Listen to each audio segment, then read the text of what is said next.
mais uma vez, eu sou o Davi. Eu sou a Carol. E adivinha quem está conosco hoje? Outro É Davi. a cópia autenticada do papai, o nosso filho Davi, que me colocou em crise recentemente quando completou 40 anos de idade. Eu não acredito. Eu com 54, que tenho um filho de 40 anos de idade. Nós já gravamos um programa com o nosso genro, Socorro. Meu filho está no Ministério Infantil, mas hoje queremos falar com o nosso filho Davi. Socorro, eu tenho filhos adolescentes. Nós tivemos durante um período 5 filhos nos anos teen, em inglês, 13 até 19, 13 até 19, e ainda sobrevivemos pela graça de Deus. Davi, fala um pouco sobre sua vida, sua família, seu ministério. Eu sou casado com a Adriana há 18 anos e Deus nos abençoou com 3 filhos. Os 2 mais velhos, adolescentes, a Lila com 14, a Andrew com 13 e aí o John com 8 anos de idade. Então nós somos bem recentes nessa brincadeira de ser pai de adolescentes, né? 13, 14 anos, mas tem sido muito especial. E eu sou um dos pastores titulares aqui da Primeira Igreja Batista de Atibaia. Que tem muitos adolescentes e jovens, e veremos isso nos próximos programas também. E você foi pastor de adolescentes por quantos anos? Foi cerca de 8 anos. Ok, então já tem bastante experiência.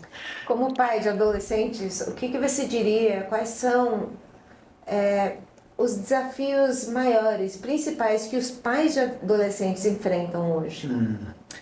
São vários. Alguns desafios que vêm à mente é que as conversas se tornam muito mais complexas.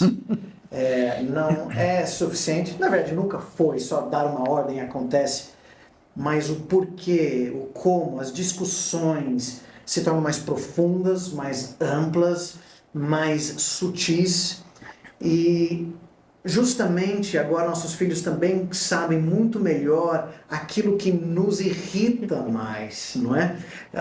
Então o nosso coração fica mais exposto. Então nós precisamos lidar de uma forma nova com nós mesmos, nossas limitações e dificuldades, pecados, bem como ver que o conduzir os filhos não é apenas o que é certo, o que é errado, mas mais profundo o porquê, a motivação. Isso sempre é verdade em ser pai, mas de uma forma diferente, parece, nos anos de adolescente. Bom, outros desafios próprios dessa fase da vida que vocês têm enfrentado e vão enfrentar? Algumas coisas são muito dessa época. Desafios de muito desejo de envolvimento social, amigos. Então a influência desses amigos se torna cada vez maior, uma voz muito forte, às vezes parece que mais forte do que a voz dos próprios pais. E também a tecnologia, o celular agora, né? Quando eu era adolescente, não tinha isso ainda, né? Não era, mas agora nossos filhos em algum momento vão se deparar e cada família tem que decidir qual momento de dar um celular e até que ponto isso faz parte da vida do adolescente, quais os limites. E isso traz todo um outro escopo de como lidar com o coração.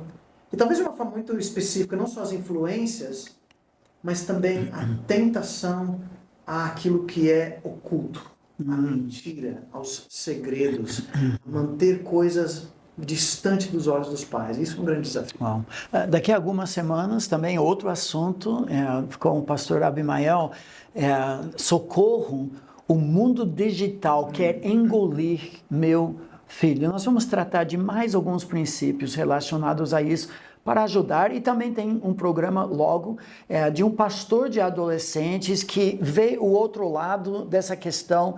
Vamos tratar tudo isso no programa, mas... Nós temos observado, assim, infelizmente, que muitos pais, parece que quando o filho chega na idade adolescente, eles sentem que não tem mais o direito de influenciar, de intrometer, que a vida é deles e eu fico meio aqui só observando e tudo, e é triste isso.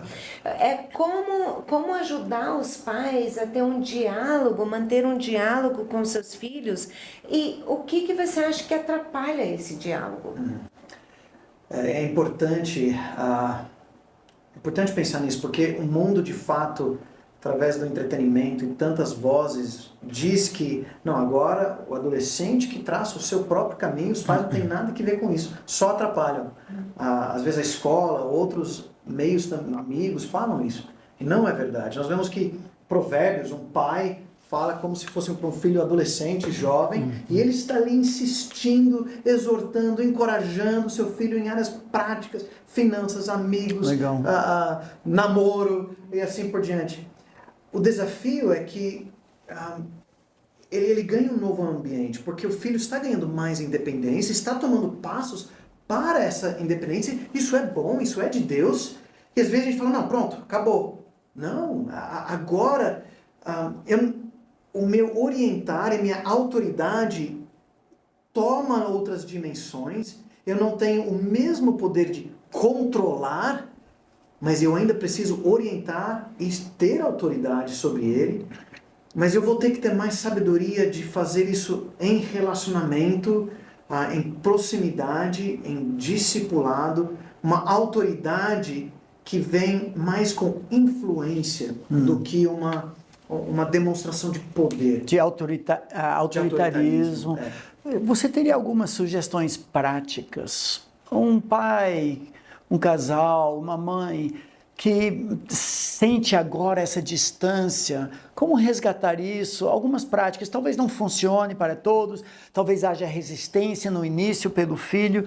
Algumas sugestões de reconquistar e desenvolver diálogo, travar um diálogo com o filho. Sim. Nessa fase, nossos filhos se vislumbram com muitas coisas. Futebol, amigos, videogame, tantas outras coisas. E às vezes a influência das coisas nos assustam, né? E a gente experimenta isso. E às vezes a gente quer mais resistir, não, menos. Ao invés de uma coisa prática é demonstrar interesse por aquilo que seu filho gosta. Sim, talvez ele esteja demasiadamente entregue àquilo e você vai ter que colocar limites, mas por que você gosta? Abrir meios de comunicação para ele ver que ele pode compartilhar do campeonato do videogame que está fazendo, da assistência que ele fez no futebol, da nova amiga, ou algo post que viu. Você entrar e ali sim poder abrir diálogo sobre essas coisas, sim, colocar limites, mas também nós vamos ter que morrer para nós mesmos e o nosso desejo de conforto e sossego para abrir espaço, muitas vezes em horários não convenientes, para muito diálogo, e conversar, e ouvir. Eu lembro que vocês faziam isso muito, e eu lembro quando eu era adolescente, a hora de dormir, né? Era uma hora de bater papo, às vezes, sobre o dia. E eu pensei que era fácil fazer isso. Mas agora eu vejo que nessa hora que meus filhos vão dormir, eles dormem mais tarde, porque são adolescentes, e eu já estou esgotado, né? E eu não quero ir lá conversar, porque eu quero, não, deita logo que eu tenho as coisas que eu quero fazer. Mas o Evangelho nos chama a morrer para nós mesmos, para abrir esse espaço e conversar. E tem outras coisas. Foi isso que você aprendeu da sua mãe. Ela que foi craque. Eu precisava inventar, no meu caso, que já conversamos sobre isso, foi marcar um café da manhã para sair juntos uma vez, no rodízio, mas para ouvir os filhos. E outra coisa foi, tentamos fazer isso no último ano do filho em casa, antes de sair para a faculdade, outras coisas, de caminhar um domingo à tarde, mais ou menos 1 hora, e só ouvir os planos, conversar sobre isso.